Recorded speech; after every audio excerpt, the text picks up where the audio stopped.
Керамиката на тази култура е изключителна. Като изработка, като украса, като форми, амфори, урни, всякакви други чаши. Имат прекрасна антропоморфна пластика, прекрасна зооморфна пластика, основно водоплаващи птици и така нататък, и така нататък. Това е времето на Омир, на Троя, също така на зараждането на критско-микенската цивилизация. Дунавската артерия е водеща в случая като най-голяма, най-пълноводна река. Преминавайки целият този път, в последствие част от това население осяда и вероятно те са предшественици на тази култура, която вече познаваме като Балей Орсоя в северо-западна България и се развива също и в Румъния, и в Сърбия. Това е една специфична култура за региона от двете страни на река Дунав, култура на инкрустираната керамика, културата Балей Орсоя. В научните среди тази култура е известна и като Дунавската цивилизация.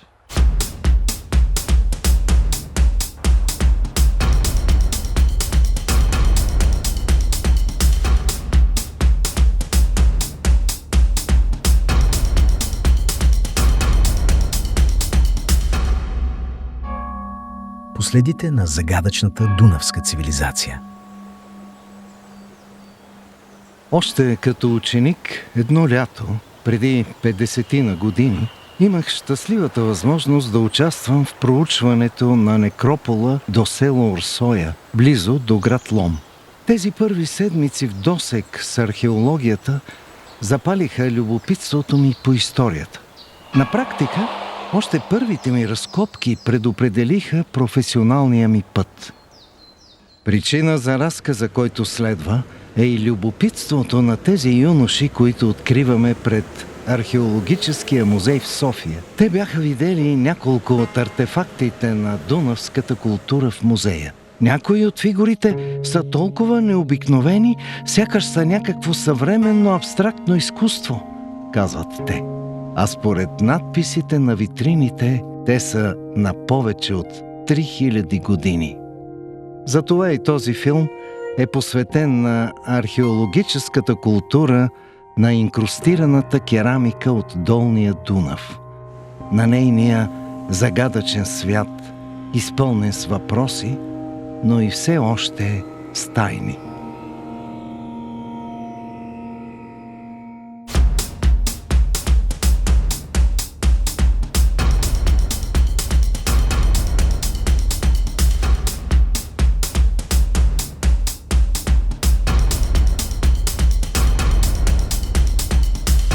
Археологическите находки в няколко точки по поречието на Средния и Долния Дунав, по-конкретно около българските села Балей и Орсоя и румънското Хинова, предизвикват огромно научно любопитство.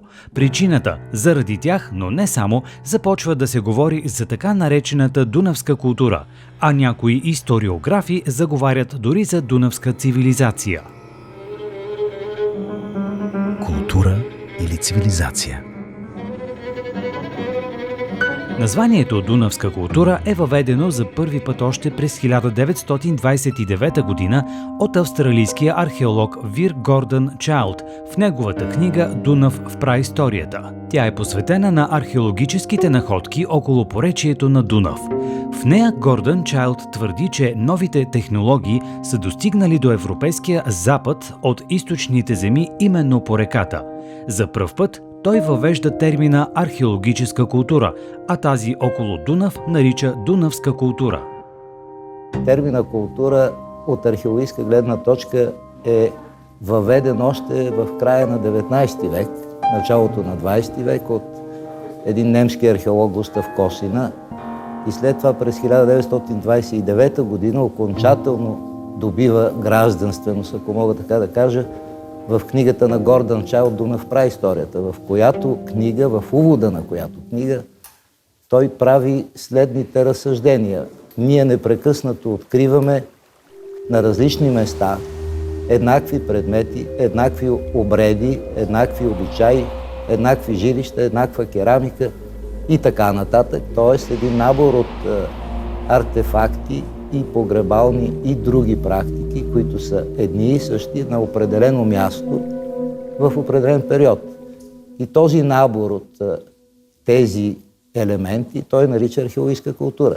Така че, особено за праисторията, аз мисля, че термин археологическа култура на инкрустираната керамика по Долния Дунав е най-точен. Цивилизация е също така един термин, който идва от латински, сравнена с синхронните, да речем, египетска, хетска и други цивилизации. Някакси термина по-скоро не е удачен да се приложи към тази култура, но разбира се, това е мое виждане.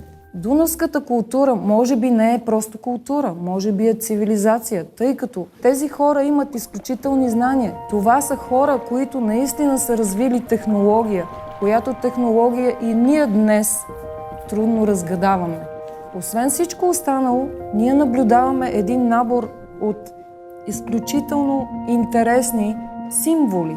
Ние виждаме 3 регистъра, разделени в цялата култура на керамиката от Балей и Дунавската култура, които регистъри са спазени точно определени математически конфигурации. Един символ не сменя своето място, той седи винаги на точно определено место. Символите се раждат до някаква степен субективно, те подсказват така емоцията, емоционалността на дадено общество. Но когато тези символи започват да имат повторяемост, математическа точност, точно място на полагане, тогава говорим за знаци.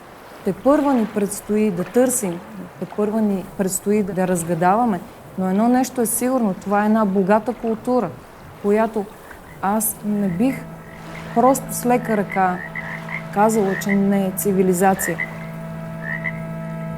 Нямам намерение да бъда максималист, но моето мнение е, нека да се изразя по един образен начин, че люлката на тракийската цивилизация се намира именно в ареала на Карпато-Дунавския ранно-тракийски културен комплекс и най-вече в района на тази единствена по рода си речна цивилизация, най-значителният паметник от която е Орсойският некропол. Това пише в книгата си «Ранна Тракия», издадена през 2003 година от Българската академия на науките, Александър Бонев, който по него време е старши научен сътрудник втора степен и научен секретар на Археологическия институт с музей към БАН. Cultură și civilizație sunt două concepte similare, deși sunt foarte mulți cercetători care... Според мен думите култура и цивилизация са сходни от гледна точка на археологията. Trebuie să însemne altceva și civilizație trebuie să însemne altceva. Nu neapărat că nu sunt de acord. Но видът или обхватът й ние определяме най-вече въз основа на керамичния материал. Имаше един период обаче, както в Румъния, така и в България, в който археолозите се надпреварваха кой ще открие повече археологически култури. Така че се оказва, че понякога малко преекспонираме термините. Но можем да говорим за една цивилизация по течението на Дунав, на Рейн, на Волга, на Дон.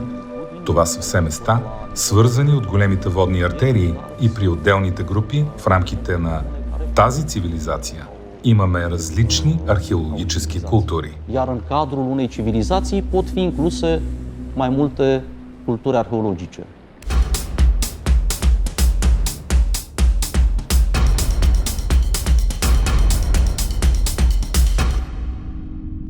Всеки от нас от най-ранната си възраст е бил въвлечен във вълшебния свят на историите. Особено интересни са разказите за човека и големите реки. Около велики реки са възникнали великите цивилизации. Например, около двуречието на Тигър и Ефрат или около реките Инд и Ганг в Индия, Жълтата река в Китай или Великия Нил в Египет. Но какво знаем за възникването на цивилизацията покрай най-голямата река в Европа – Дунав? Нейните загадъчни, но ярки културни отпечатъци са от хилядолетия преди Христа. Разбира се, загадките все още са повече от наученото. Дунав прекосява голяма част от стария континент от запад на изток. И именно тя е свързващото звено между различни земи и техните поселения. Голямата вода, както е разделяла, така винаги е свързвала хората. Откриваме това и в думите на историка Херодот, някъде от средата на 5 век преди новата ера. Истър, който е най-голям от всички реки, които познавам, започва от страните на келтите, които от всички народи в Европа обитават най-западните земи. Течейки през цяла Европа, Истър се влива в морето от страната на скитите. Este clar că Dunărea, din cele mai vechi timpuri, a reprezentat un fel de autostradă din zilele noastre, pe unde au circulat comunități, bunuri. Известно е, че река Дунав е една огромна магистрала, по която пътуват хора, стоки и идеи още от времето на праисторията, от неолита. По двата бряга на реката всъщност културата е една и съща, т.е. Дунав ги свързва, а не ги разделя. И в повечето случаи тези стоки и идеи се движат от горния и среден Дунав към долния Дунав.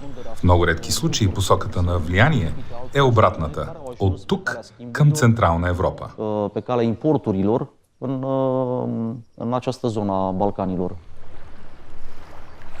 Почти век след Вир Гордънчайлд, германския културолог и историк Харалд Харман отново се фокусира върху поселенията и находките от тях по поречието на река Дунав и издава книгата «Загадката на дунавската цивилизация». В нея четем следното. Представата, че гръцката цивилизация като първа европейска високоразвита култура е донесла светлина в мрака на праисторията, е широко разпространена до днес. Но има една европейска цивилизация, която е много по-древна от гръцката и която благодарение на проучванията през последните 20 години приема все по-ясни очертания. Дунавската цивилизация. Тя създава със своите постижения предпоставките за бързия възход на гръцката култура през първото хилядолетие преди Христа. През последните години бяха направени редица удивителни открития за живота на ранните земеделци в долината на Дунав. Тук е имало зачатъчна писмена система много преди възникването на писмеността в Месопотамия.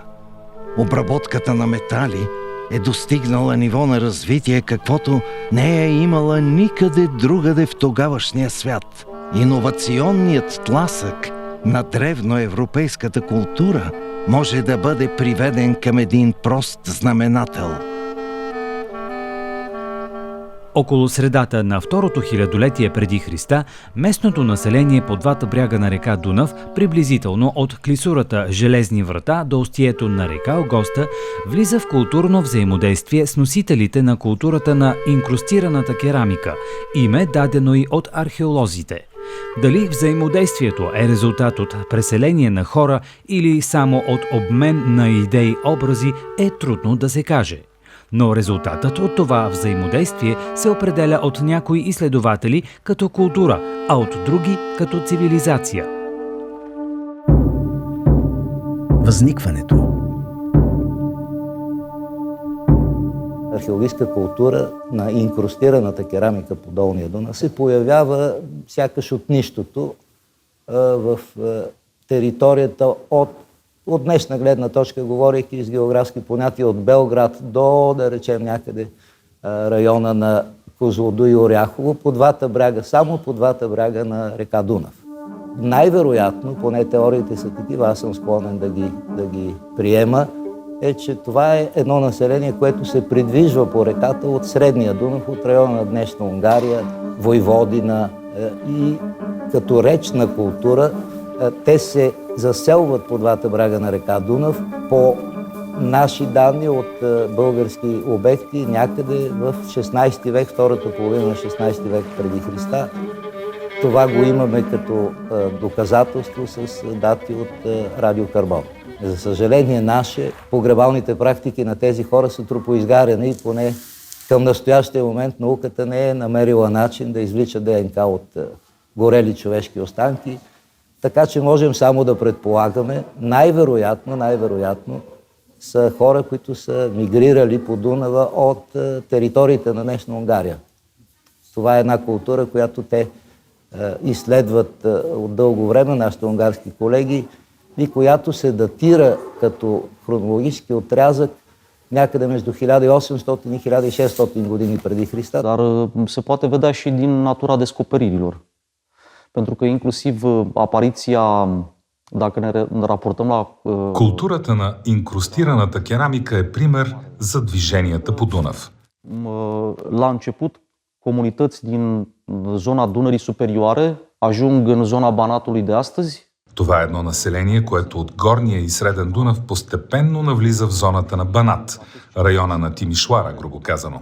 Това води до промени в керамичния стил, след което това население по Дунава се придвижва, заселва тези територии тук. În Banat aveam grupul Prucen-Beleghiș. Singura, dacă nu manifestație... Но се запазват традициите на представянето на човешкото тяло в различни аспекти. Дали като цяло тяло или като негови отделни елементи, ръце, крака и така нататък. Това изобразяване на човешкото тяло много рядко се среща в съседните на север или на юг от Дунава земи. Verbicioara, dacă ne raportăm la descoperirile de la nord de Dunăre sau în mediul Monteuro, dar sunt foarte puține comparativ cu cele din cultura gârlamară.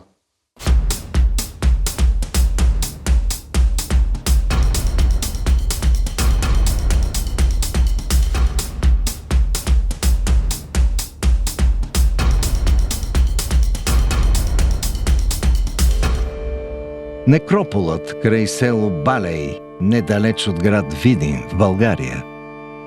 Най-добре проучените находки от дунавската култура са открити на територията на днешна България. Край малкото село Балей, недалеч от Видин, в северозападния край на страната, се намира изцяло проучено селище с 4 строителни хоризонта.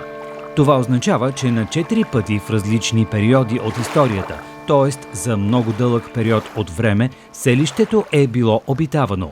В тази част тук на бившия стопански двор се намира некропол от късна бронзова епоха при село Балей, като самия обект е намерен по голяма случайност. 2010 година е открит некропола и с 2 години прекъсване до включително и 24-та са правени разкопки. Ето на тази урна също се виждат малко по-ясно тези канелюрки, където на някои от другите съдове почти не се забелязват, как се виждат в самата глина направени. Много финни канелюри. Не може да се видят колко ще да се мъчиме с всякаква техника. Обаче при точно определен ъгъл на слънцето, като се намокри малко глината и така, се виждат ето тези канелюри, които правят ето тези шарки. Но как са живели хората, създали дунавската култура? Какви са били жилищата им, с какво са се хранили, какъв е бил всекидневният им бит? Какво са представлявали селищата? Много малко от селищата са проучвани, за разлика от некрополите, може би поради факта, че те са изключително богати и някакси са по-привлекателни за проучване, тъй като дават разкошен инвентар, който в някои случаи може да го извадите в добрия смисъл на тази дума от гроба и да го поставите във витрината. Толкова добре са запазени, толкова красиви са някои от тия предмети. И поради тази причина най-вероятно селищата някакси остават страни от проучванията на тази култура, която в момента е положена в рамките на 3 страни. Сърбия от запад на изток, Румъния и България. Но едно единствено селище е проучвано в по-големи мащаби и това е Балей. Останалите тук-там е проучвани селища, има 2-3 в Румъния и може би 1 в Сърбия. Така че не може да говорим с абсолютна увереност за това как са изглеждали селищата, но от Балей или от данните от Балей можем да кажем, че селищата са били големи, тъй като в рамките на тези 2 декара, които са проучени от Румен Катинчаров и Ана Йоцова през 70-80-те години на миналия век, там има 4 строителни хоризонта, т.е. 4 селища, разположени едно на друго, с леко изместване, тъй като най-ранното селище е потопено при наводнение, т.е. навлизане най-вероятно на река Дунав, се е надигнала и е заляла селището, след което то леко се измества в страни. Средният размер на жилището е някъде 5-6 метра, на около 3 метра, 3,50 до 4 метра, т.е. около 20 квадратни метра. Това е стандартно изобщо за праисторическите периоди в Северните Балкани. В Балей е проучено едно много голямо жилище, което даже е наречено мегарон. То е с 3 отделни помещения, като квадратура около 200 квадратни метра. И има 2 огнища или пещи. Тоест, очевидно е, че тази постройка е имала някакво по-особено значение за жителите на Балей през този период. Може би имало обществени функции, може би религиозни. Трудно е да кажем в момента, но действително много рядко се среща, включително и в Тракия, включително в разцвета на праисторическите общества по нашите земи. Самите съдове, битове, които са открити по време на проучването, са огромно количество. Намерени са много идолни пластики, намерени са бронзови предмети, различни предмети от бита, както и много кости на животни, с които те са се прехранвали. Интересното е, че голяма част от тези кости са на бобър. Животно, което е било изчезнало след средните векове. Имаме много съдове, които дръжките са направени като глави на патица. Имаме зооморфни фигурки във формата на патица. Тук са много интересни едни 2 зооморфни фигурки на патици, напълно запазени с цялата инкрустация под тех, които успехме да ги намериме вътре в една урна, положени като погребален дар. Ето тук може да видим една антропоморфна фигурка на тези фигурки, които се намират в тази култура. Долната част е било като една пола и много лесно хубаво се виждат ето как са изобразени главата, очите от двете страни. Тук обикновено изобразяват каква е била окраста на дрехите. На гърба може да се види плитката как е била. Тези специално зооморфни съдове на водоплаващи птици, те са разкошни и всъщност те показват ясно и характера на тая култура. Тя е свързана с реката. Анализа, който беше направен на костния материал, животинския костен материал от селището от Балей, показва много интересни неща. Те са имали коне, доколко са ги яздили е друг въпрос, тъй като всички коне са от така наречения средноевропейски тип, с височина около 1,20 м, но са ловували, да речем, диви свини. И защо тези хора са си живели покрай реката, но се вижда, че не са обвързани като бит, като прехрана само и единствено с реката, ловували са и то доста. Проучването на селището край Балей ни показва едно древно общество с изградена социална структура и институции. А институциите могат да мобилизират колективно усилие за изграждането на, да речем, огромни за времето си сгради за общностни функции или сложно по характера си битово производство. Но какво се случва с обитателите на селището след тяхната смърт? В близост до селището, върху неголяма височина, се намира мястото за вечен покой на предците.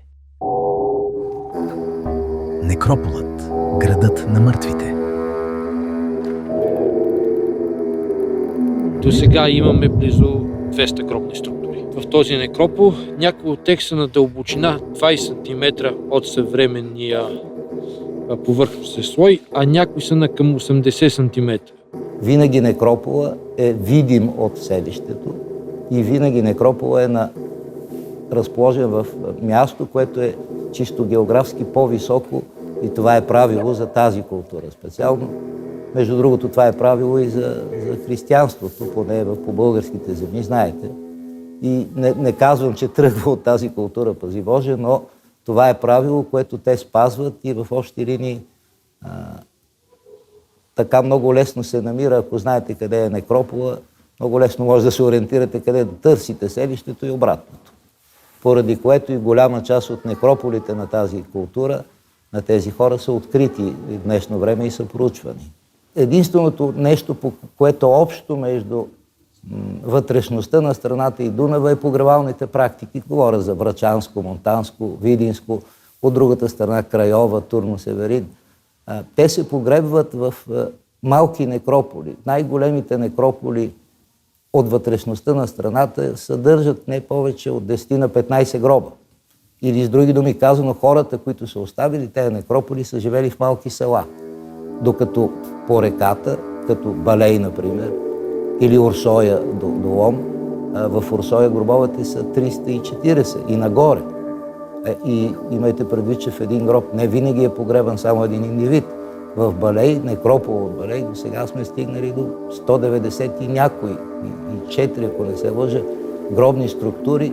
Броя на индивидите е над 250. Погребани до момента само в около една четвърт, може би, от некропола, като площ, която сме проучили. Това са едни големи селища с много голямо население, което е концентрирано по поречието на реката, за разлика от вътрешността от тези хора, които живеят в по-малки селища и съответно по-малко на брой хора са там.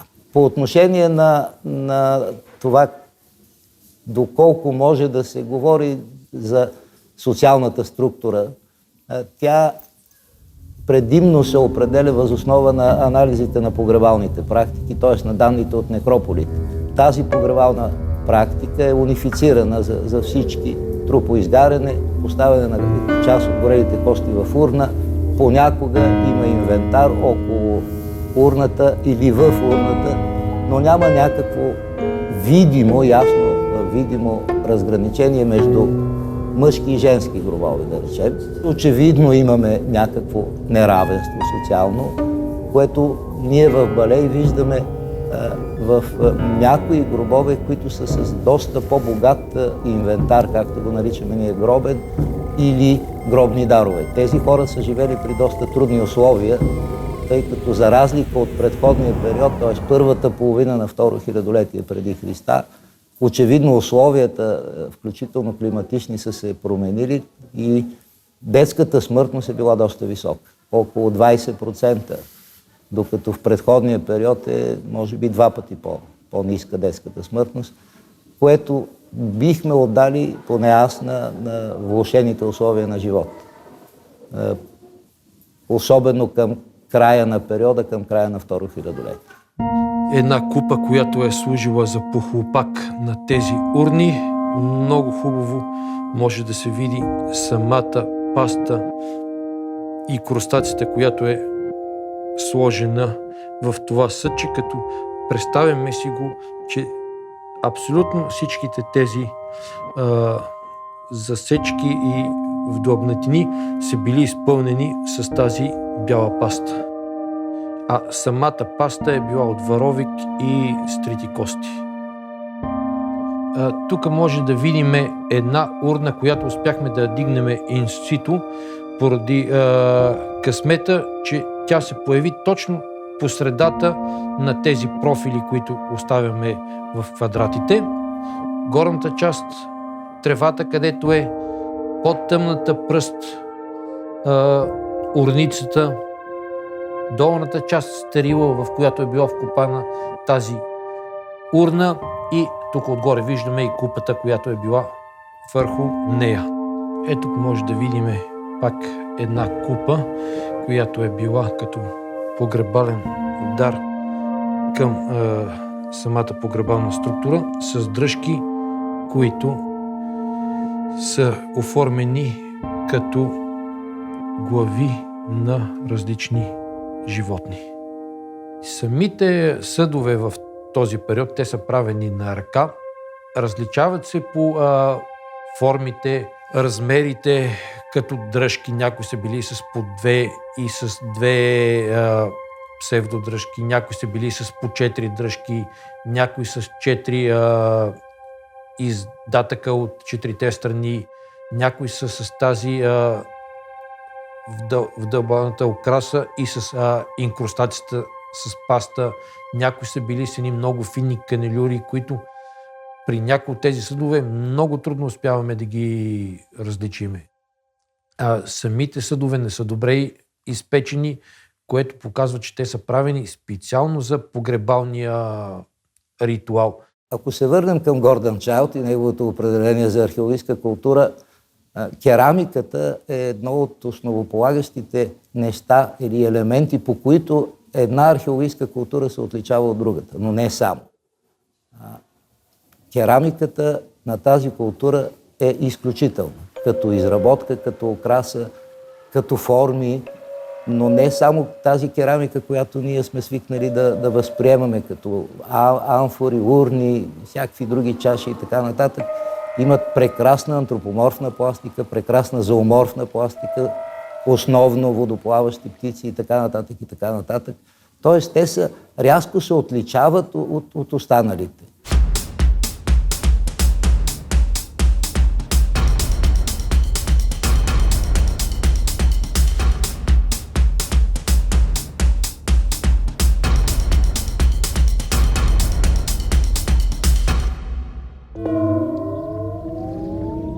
Некрополът край село Орсоя, недалеч от град Лом в България. Некропола се намира на брега на Дунава. Проучването е било възможно единствено през лятото заради високите дунавски води. Този некропол се проучва 5 или 6 сезона. Проучени са близо 300 гроба, преобладаващо извършени чрез кремация. Като много случаи в археологията, той е бил съвсем случайно открит. През 1969 Петър Бонев, по време на риболов с приятели, случайно попада по Дунава на една от урните, която се оказва погребална урна. Свързва се с Трайко Филипов, който по това време е директор в Исторически музей Лом, и Трайко Филипов осъзнава, че това е една невероятна находка. Тук може да видите как всъщност Трайко Филипов е предоставил на учениците възможност не само да се запознаят копайки, но и с други процеси от археологическото проучване. И всъщност ето тези рисунки на съдове, които виждате тук, са ситуации на терен и децата, които ги рисуват в момента. Така сме се запознали как в някои урни, примерно, може да се види вътре ето такава чашка с дръжка. В друга урна явно е имало 2 чашки. По същото време, в съседно село Балей, в Видинска област, се е проучвало селище, което е свързано с същата цивилизация. Погребаните са били кремирани, вероятно на някакво отделно място от самия некропол. Кремираните останки, костите съответно, са били събрани и поставени в урните, заедно с ред гробни дарове, сред които по-малки съдчета, известни като кантаруси, двойни съдчета, съдови птици, така наречените орнитоморфни съдове, известни в науката, и антропоморфни фигури, които се оприличават на богинята майка. Някои са конични, някои са сферични, а има и известните етажни съдове, които могат да се видят в някои от витрините, като например тази тук. Някои са изключително красиво изрисувани, а други са по-семпли. Те са били покривани с така наречените похлопаци, които също имат форма на съдове, лилиевидна форма на съдове, изключително украсени по своята външна повърхност. Ето това е форма на съд, която е характерна за бронза с тези букелчета в най-зададената част. 4 букелчета, които освен това, не знам доколко е видно за зрителите, но са отново орнаментирани, допълнително маркирани чрез концентрични кръгове. С 2 дръжки, отново богато украсени и релефно оформени в горната част. В тази витрина сме сложили няколко снимки, които са от проучването на некропола. Може да видите как изглеждат ямните полета и една по-интересна урна от етажираните така наречени урни. Виждате как е направена на етажи. Тук сме сложили и 2 малки чашки, Мога да ви покажа една от тях с една дръжка. Отново с богата украса, като украсата покрива от устието до дъното, включително и поддръжката. Отново имаме скачени есове, имаме като гирляндна украса, също така спирали, триъгълници, множество насечки. Имаме една малка чашка, малко различаваща се от останалите, които имат по-скоро сферичен профил или биконичен. Тази има някак си сплескана форма, но отново богата украса. Интересен мотив, който досега не беше представен, са ето тези, които сякаш дават вид на птица, която е в полет.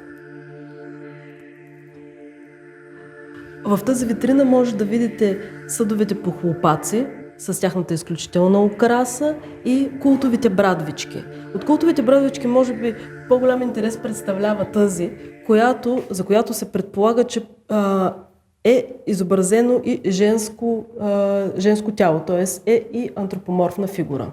Нещо, което е направило впечатление, е, че има една такава женска фигура, в която вътре в нея, ето там в онази витрина се вижда една по-дребна, отново женска фигурка.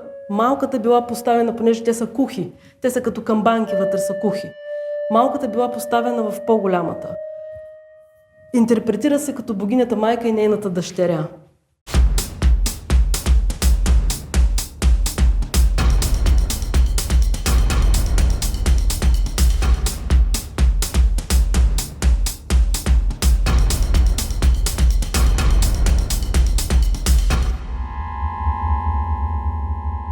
Златното погребение от село Хинова до град Турну Северин в Румъния.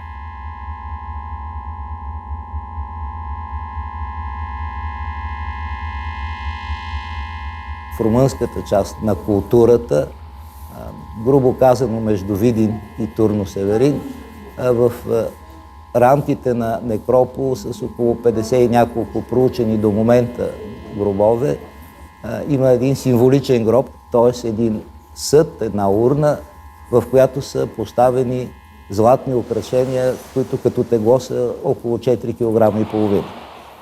Нещо уникално, което е съкровище от Хинова, както е известно, в момента е изложено в Националния исторически музей на Румъния в București. Tezaurul a fost descoperit în 1980 cu ocazia situată în teritoriul localității Hinova. Съкровището, открито от румънската археология в Хинова, е огромно.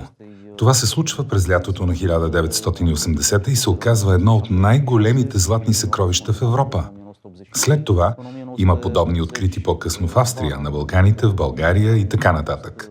Но е изключително впечатляващо праисторическо откритие, датирано към края на бронзовата епоха или началото на желязната епоха, което ще рече 12 век преди Христа.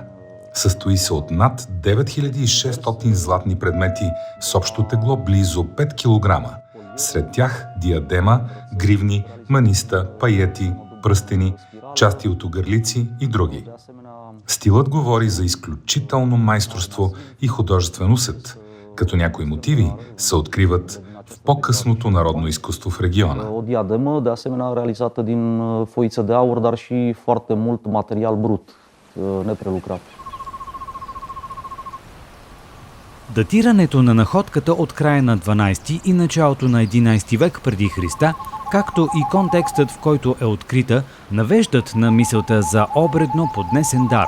По това време населението тук преживява същият стрес, който преживява и цялото източно Средиземноморие. При създадените условия за перфектна буря, понижаване на средногодишните температури с 3-4 градуса, засушаване и епидемия от новопоявил се щам на бубонна чума, е съвсем логично да се очаква великата богиня, майка на богове и хора, да бъде омилостивена с дарове. Ерик Клайн в книгата си «Годината на колапса на цивилизацията» 1177 преди Христа развива тезата, че поредица от катастрофални събития води до колапс в Стария свят. В това време пада Троя, изчезва Хетската империя, случват се голямата миграция, известна в историята като нахлуванията на морските народи. Макар и в периферията на източното Средиземноморие, земите на културата с инкрустирана керамика също са засегнати. La vremea la care a fost descoperit tezaurul, a fost unul dintre cele mai mari tezaure din aur descoperite în Europa atunci, în perioada respectivă. Действително има много съкровища, открити в Европа в периода на бронзовата епоха, но много рядко такива съкровища се откриват по време на археологически разкопки, както се случи тук, в Хинова. Не е случайно намерено, т.е. знае се контекстът на предметите, кое къде е било, как е било поставено и така нататък. Това е много важно. Cum este cazul celui de la Hinova, care a avut o multitudine de piese și o greutate considerabilă. Eu cred că piesele respective... Моята хипотеза е, че находките от Хинова не са дело на местни майстори, а мисля, че е въз основа на други подобни находки в Европа, че центърът за производство на тези предмети е някъде в Централна Европа. Но това е теория, стъпила и върху картографски данни, върху която тепърва трябва да се работи. În ceea ce privește descoperirile de acest gen, ca să ne facem o imagine de ansamblu.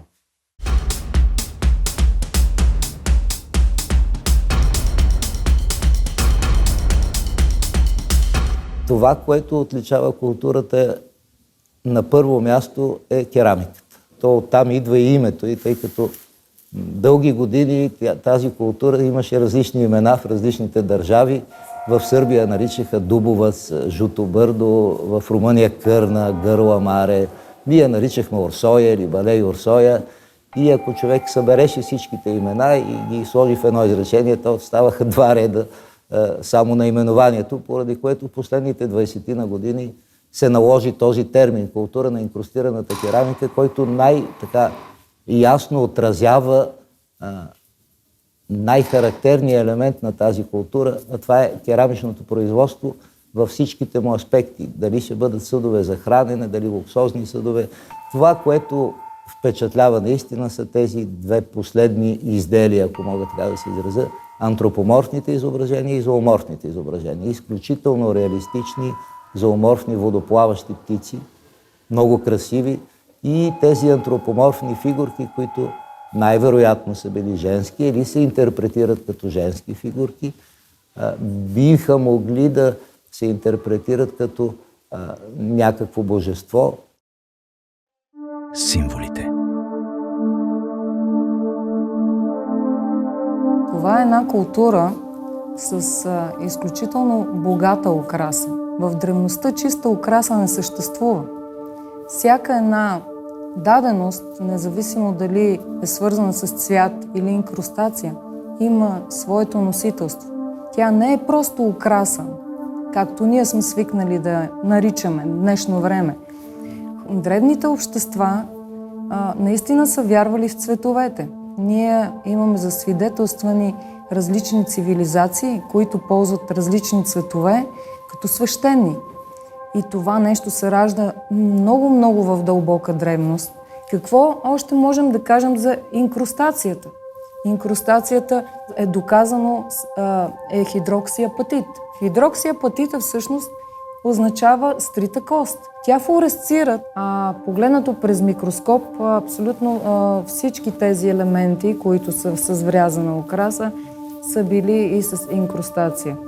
Тук става въпрос вече за технология. Това не е сива керамика. Тя е наистина богато украсена и красива, което е изключително важно за цивилизационното ниво на тази култура. Инкрустацията е, освен хидроксиапатит, което е кост, тя е с калциев карбонат. А както може би е известно на повечето от нас, калциеви карбонат е доста издръжлив.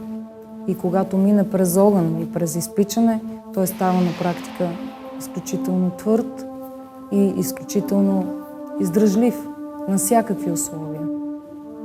Това ги е запазило във времето.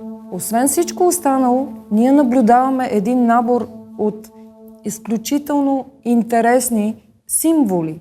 Какво представлява символа? Той се ражда съвсем спонтанно.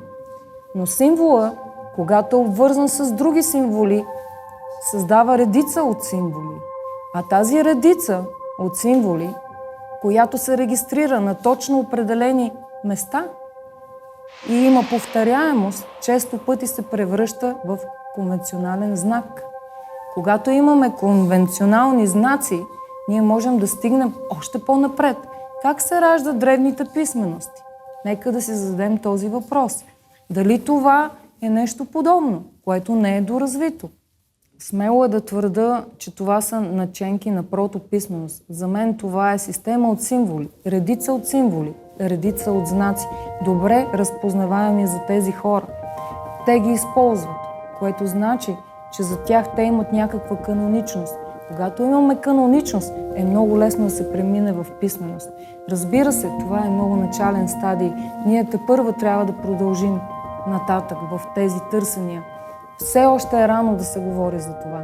Но ние знаем, че най-древните цивилизации наистина по този начин са създавали своята писменост. И не трябва да пренебрегваме точно това нещо. Разбира се, ние знаем, че символите се раждат до някаква степен субективно. Те подсказват емоцията, емоционалността на дадено общество. Но когато тези символи започват да имат повторяемост, математическа точност, точно място на полагане, тогава говорим за знаци. И това, което с доцент Стефан Александров разгледахме, а то е доста малко и сме доста в началото, показа, че тези символи имат коренова система. Също така е интересно да се отбележи, че има някои символи, които са добре познати от други цивилизации. Така, например, изобразяването на назъбена вълна се среща не само като символ, не само като знак, а и като буква в някои древни цивилизации. Египетската цивилизация. Изобразяването на меандъра, който значи затворена стая. Ние познаваме два вида меандри. Единия е свързан с гръцката цивилизация, а другия с югоизточната цивилизация. Нашите тук са определено свързани с югоизток. Ако тръгнем в подобни търсения, ние ще видим елементи и символи, които наистина могат да ни дадат изключителното богатство на тази култура.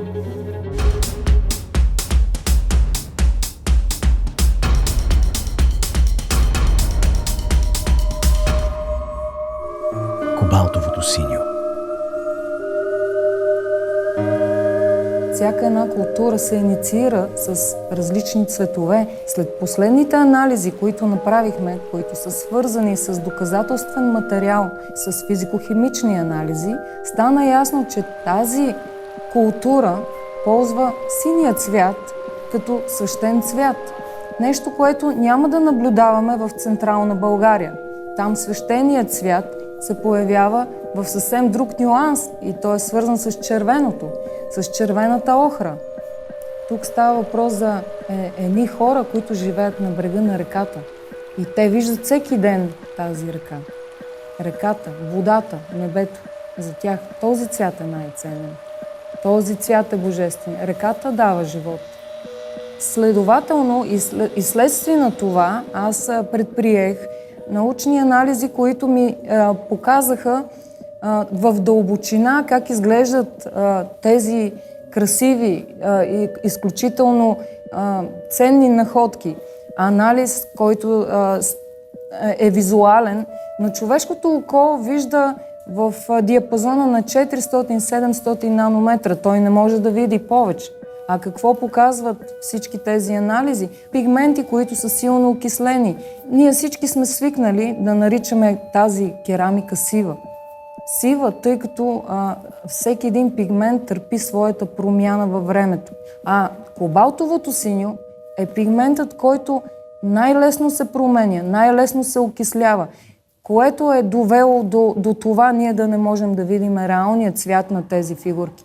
Разбира се, днес сме много щастливи от факта, че можем да ползваме цялата тази апаратура, която доказа, че тези инкрустирани керамики всъщност са покрити с кобалтово синьо. Нещо много интересно, което всъщност в историческа В историята е засвидетелствено на едни култури, които са признати за цивилизации от типа на Месопотамия, от типа на Египет. Целият свят знае, че датирането на сините цветове започва някъде 1300 години, 1400 години преди Христа, именно в Египет. А ние ги откриваме в Балей много по-многобройни, 1600 години преди Христа. И това е изключително за цялата тази дунавска култура. За да се създаде този цвят, това значи, че тези хора имат изключителни знания. Това не е естествен пигмент. Той не се намира на повърхността на земята. Той не е лесно добиван. За да създадат кобалтовото синьо, те са знаели как да смесат мед с калай или с други силициеви елементи, алуминиеви елементи и да създадат цвят, който обаче химически да се появи след изпичане, а не да могат да го видят преди изпичането. Тоест, това са хора, които наистина са развили технология, която технология и ние днес трудно разгадаваме. Но това е технология, която е позната на света до този момент в египетската култура и в месопотамската култура. За мен най-любопитно е как тези хора се научават да създават пигменти. Какво ги е накарало да се потрудат толкова много да извадат мед, калай, да изработят пигмент. Нещо, което е изключително тежко технологично. То не е за всеки. Тук трябва да познаваш добре химията, за да знаеш, че при смесването на силициев пясък, на калайни частици, на мед, при смесването и при нагряването ти ще получиш този цвят. Как са го направили? Защо ползват цинобър, например? Цинобър, който е съставен от живак, живачен сулфид. Не се ли страхуват от него? Защо ползват точно тези цветове? Като имат възможност да смесват цветове, защо не ги смесват? Нещо, което се случва много по-късно в Римската империя. Те нямат сиво, розово. Нещо, което наблюдаваме в Римската империя. Ето това са интересни въпроси. Защо спазват тази каноничност? Защо тази каноничност я наблюдаваме в средновековните ни храмове, ако се огледаме? Защото там също има 6 основни цвята. Ако се огледаме наоколо, ще видим една връзка, макар и след толкова хилядолетия. Това са загадки, но те се пазват във времето. По някакъв начин.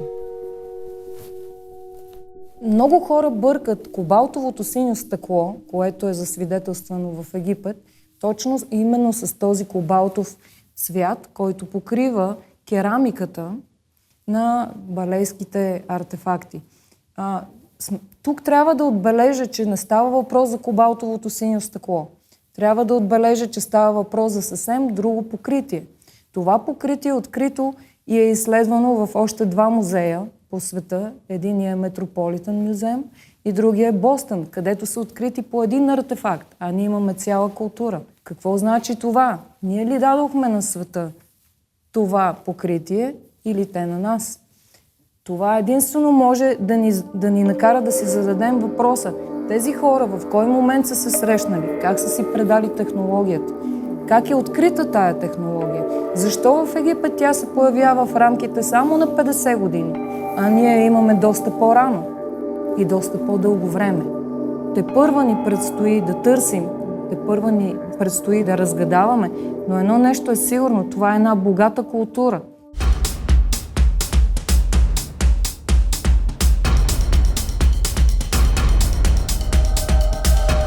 Отцветените в кобалтово синьо и инкрустирани с бяла паста женски фигурки и такива на водоплаващи птици са доказателство, че тази култура почита великата богиня майка. Тя е олицетворение на двете полусфери на космоса. Синьото като цвят най-вероятно е свързано с небесната полусфера, а бялата инкрустация с земната полусфера. Водоплаващата птица в тази вяра може да се мисли като посредник между трите свята. В тях водата е вход към долния свят, в в който тя се гмурка. Средният, света на човека и природата, е в който тя пребивава, а горният е небесният, в който тя може да лети и тегли колесницата на слънчевия бог. Символите върху тези фигури със сигурност са система от кодове и трябва да напомним, че такива символи в нашите земи са известни от много по-ранен период, още 6-то хилядолетие преди Христа. Mă bucura e puțin spus, adică din perspectiva... Независимо дали кобалтовото синьо е възникнало тук или не, факт е, че всеки се радва на хубавите подаръци. Eu zic că trebuie să ne simțim mândri că pe teritoriul Bulgariei, al României de astăzi, al Serbiei de astăzi, А археологията тук, в Румъния, в България, в Сърбия, в земите на старата култура на инкрустираната керамика, ни е направила чудесни подаръци. И е нормално да се чувстваме горди, че осветяваме живота от времената няколко хилядолетия преди нас, а след това и на народи като трибалите, траките и илирите. Ето, например, само преди няколко дни, при нови разкопки в една яма, намерихме класическа керамика от ранната желязна епоха, в която има антропоморфни изображения от дунавската култура. Тоест, откритията продължават. de acest gen continuă și mai târziu în perioada Hallstattului. Културата на инкрустираната керамика е родена от културното взаимодействие на местното население с носителите на културата в Трансдунавската област, земите на север и запад от клисурата Железни врата. Между тях е имало обмен на образи и идеи. Така в средата на второто хилядолетие преди Христа се появяват прекрасните керамични изделия, вдъхновители и на този филм. Постепенно носителите на тази дунавската култура започват да се отдалечават от двата бряга на реката, на север към Карпатите и на юг към Стара планина. В късната фаза на развитието й все по-осезателно се долавят и нейните контакти и взаимодействия с представители на високо развитите култури от източното Средиземноморие. Съвременните данни от археологически проучвания показват наличието на отделни продукти с егейско-микенски произход, разпространени предимно по бреговете на Черно море и река Дунав. Според някои археолози в отделни елементи могат да се видят паралели с Микенска Елада. Други съзират паралели с украса от предна Мала Азия, земите на Троя, Хетското царство, Финикия и дори от далечен Египет. Механизмите на това взаимодействие не са ни ясни, но контактите по вода с далечни земи винаги са били по-лесни. Една от най-интересните възможности за осъществяване на тези контакти се крие в използването на свещеното кобалтово синьо. Освен археологическите данни, други доказателства можем да търсим в историческите извори и литературата. Например, пътешествието на аргонавтите има и алтернативен край, различен от този на най-популярната версия, разказана от Аполоний Родоски. Но всъщност няма никаква река, която отделяйки се от Истрос, както е наричана река Дунав едно време, да се влива в Адриатическо море. И аз предполагам, че са били заблудени, че Арго се е спуснал по тази река в Адриатическо море около Тергеста, но и така не е известно по коя река. По-разсъдителните казват, че аргонавтите плавали нагоре по Дунав, след това по Сава, а после пренесли своя кораб на раменете си по издигащата се между Емон и Алпите Наупорта. Това е буквален цитат от Плиний Стари от третата книга на неговата естествена история, публикувана около 77 година след Христа, в който се говори за сензационната версия за завръщането на аргонавтите през река Дунав до Северно-Адриатическо море. В тази енциклопедия на римския учен, състояща се от 37 тома, той обхваща всички известни по него време знания за природните науки, историята и географията на света.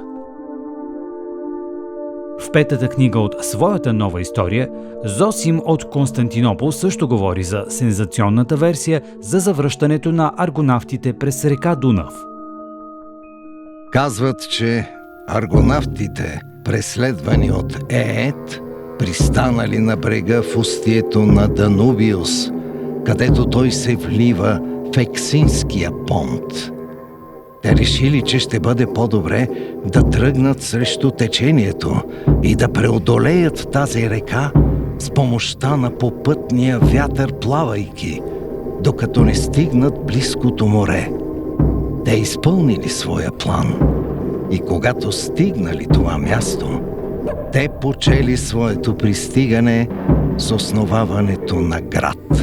След това, като поставили арго на плазове, те теглили кораба 400 стадия до морето. Аргонавтите излезли на италийския бряг. Съществуването на този разказ подсказва, че в древна Елада, още преди времето на Троянската война, в края на 12 век преди Христа, е съществувала географска представа, че е възможно през река Дунав да се стигне до западните брегове на континентална Елада. В представите на древните елини земята е заобиколена от всякъде от водите на океан и всички велики реки на познатия за тях свят извират от океан. Във всеки случай този разказ подсказва за съществуването на контакти на високо развитите култури от източното Средиземноморие с населението в днешните северозападни български земи и съседните гранични области в днешна Румъния и Сърбия. Дълго време се смяташе, че тази култура бележи, говоря за културата на инкрустираната керамика, бележи края на бронзовата епоха и началото на ранната желязна епоха се свързва си с така наречената каналирана керамика. И селището при Балей обаче, и некропола при Балей показаха много ясно как двата стила съществуват заедно и края на тази култура трябва да се търси другаде. Към 12 век преди Христа можем спокойно да кажем, че тази каналирана керамика доминира в керамичното производство на тези хора специално. Аз лично съм склонен да търся края на тази култура в така наречения 11K event, който е географски термин от климатолози всъщност, въведен едно застудяване доста сериозно, някъде около през 12 век преди Христа, който рязката промяна на климата води, знаете, едното води след себе си до другото, влошени условия на живот и тези хора просто изчезват. Те няма как да се изхранват, нямат икономическата основа. Какво става с тях, чисто физически не мога да кажа, но това, което със сигурност знаем е, че след тях първо селищата са напуснати, некрополите са изоставени и се появяват други хора, които се погребват с тропополагане в изпънато положение. Тоест липсва това, което ние наричаме континуитет или приемственост, както в селищния живот, така и в погребалните практики. Това са два много важни компонента, които определят етническия състав на една археологическа култура.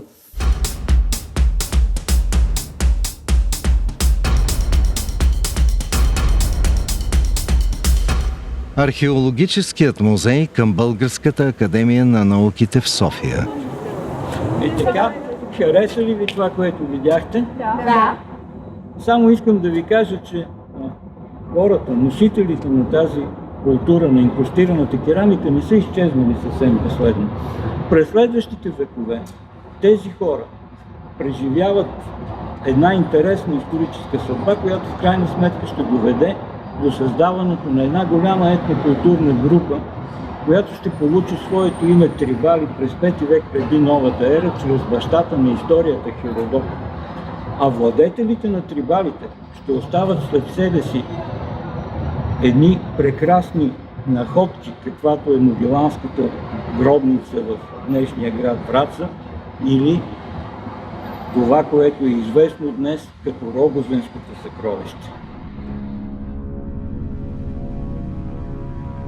Последите на загадъчната дунавска цивилизация.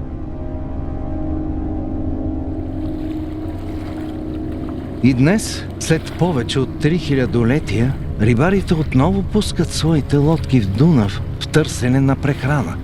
Тя е и основен търговски и транспортен коридор. Реката свързва съдбите на хората от източна, централна и западна Европа сякаш е нишката на Ариадна. А споменът за ролята на водоплаващите птици оживява неочаквано с думите на Аристофан в пиесата му «Птици» от 414 година преди Христа. Там богът Трибал говори на птичи език, съвършенно непонятен за другите действащи лица и за това изглежда опасен.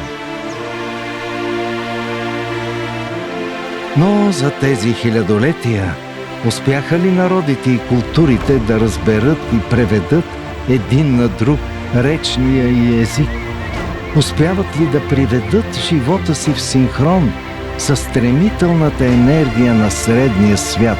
Този, тук и сега, този между небето и земята.